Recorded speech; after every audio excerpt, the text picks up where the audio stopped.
This is day 28 of the 31 days of Halloween, and this is hot chocolate for 4. Up at the top, we have places for 4 packets of hot chocolate, and on either side, there's pockets for 2 things of Jet Puffed Boo Marshmallows by Kraft. This is so cute. And my son, it's only 12, made a card to go in it. So you can also make a card that you can put inside there. That would be really cute. All right, I will show you how to make this.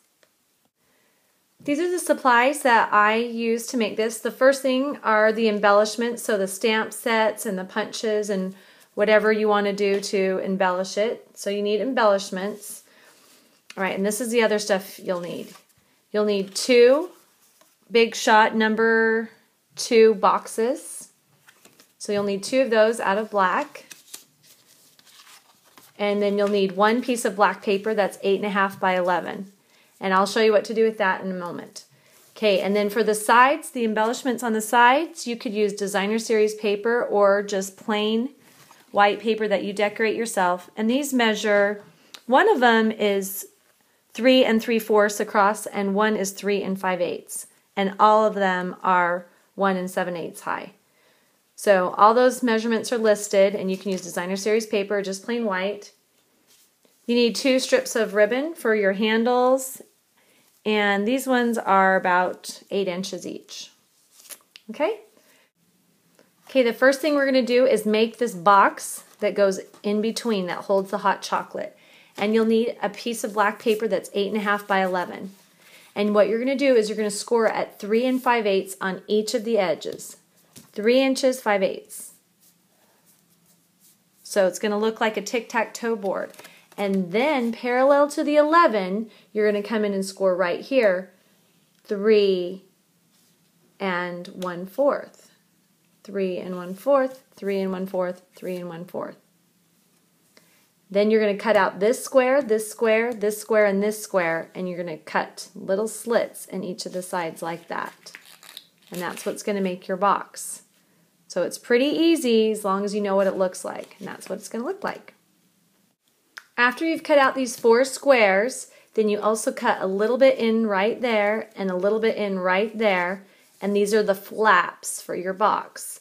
And I score these exactly the right amount so I can have sticky strip there. And I put some here, here, just at the top and the bottom of each of those, because then we're going to fold it up like this. So actually what I'm going to do is I'm going to put some snail adhesive right along those places and just have the sticky tape right at the top and the bottom, because it is a box and you're going to need something strong to hold it together. And then right before I put it together, I'm going to stamp my little image right here and right here. See, I put some smoke coming out of the hot chocolate right there and right there. And so I need to stamp those 2 things first, and then I can put this box together. All right, my middle section is done. I have the little smoke part stamped, and I have it put together. Now I was just going to tell you one other thing. Before I put this box together, I fold all the score lines, and before I tape it up, I make sure it matches perfectly at the top. And if it doesn't, I can cut out a little tiny bit at the bottom to make it match up. Or you can always take your scissors after and just trim a little bit right up at the top. Like right here, I could probably take that little nick off, because sometimes your score marks are not going to be exactly perfect. Okay, so this part's done.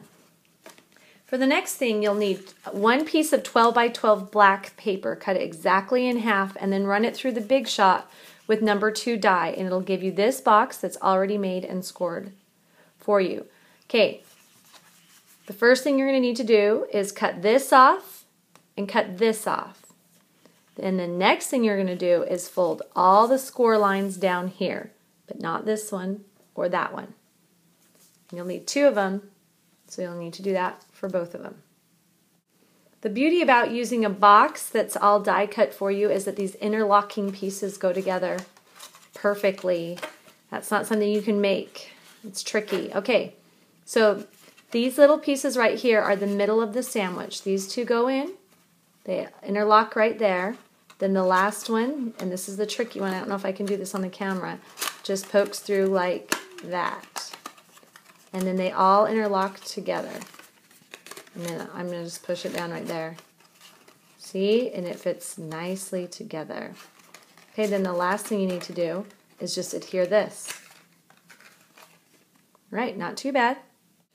All right, I'm going to show this to you one more time because you have to do it on 2 boxes. This time I adhered this together on the side first. I don't think this is the easier way, but it might be easier for you. So you put down this big piece first, and then the 2 little flaps, lock, lock, and then this big one, and this kind of has to bend the box a little bit. Okay, you can also put it together like that if that's easier. Maybe you can see it better. So now we have these 2 that we're going to adhere to this. And before we do that, we're going to put in our ribbon. So you get your middle box, put a little bit of sticky strip on each of these sides, match it up so these are going to fit just like this on either side. Okay, if you put the exact same amount of sticky strip on each one, then it'll fit nice. All right, we're almost done. Now we just have to put the box together. Now I used sticky strip on all of this. So I sticky stripped here and here and wrapped it around, and I made sure my ribbon was going the right direction. You don't want it to get twisted. And I made sure these fit just right. I put sticky strip like this, an upside down U, and then a bottom at that one. And then I did the same on this one, a U-shaped upside down U, and then at the bottom of that one. And I'm going to take all that sticky strip and just push it together, and that's going to hold that ribbon in, so no matter how heavy you make this, it's going to stay together, and that's going to put this together all really tight.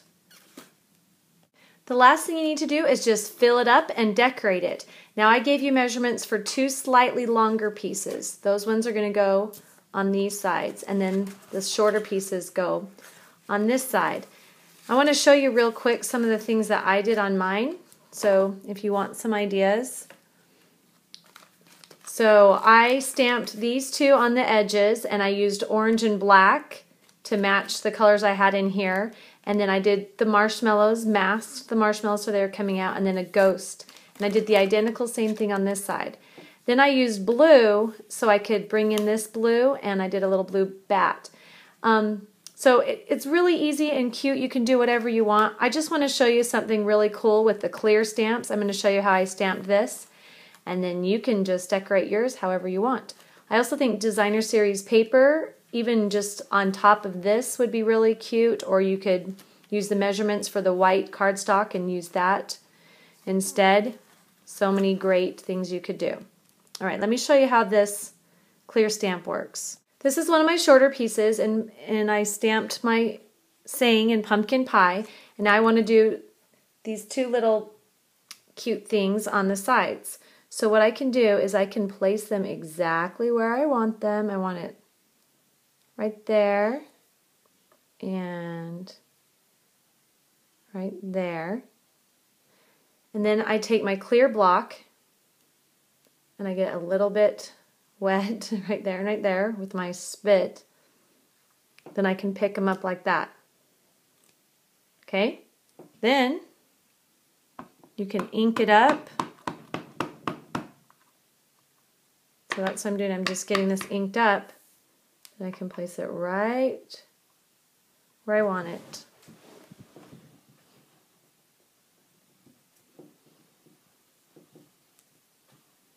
Perfect. And then this one's ready to do the other one too. That's one of the great things about these clear sets. You can line them up exactly where you want them.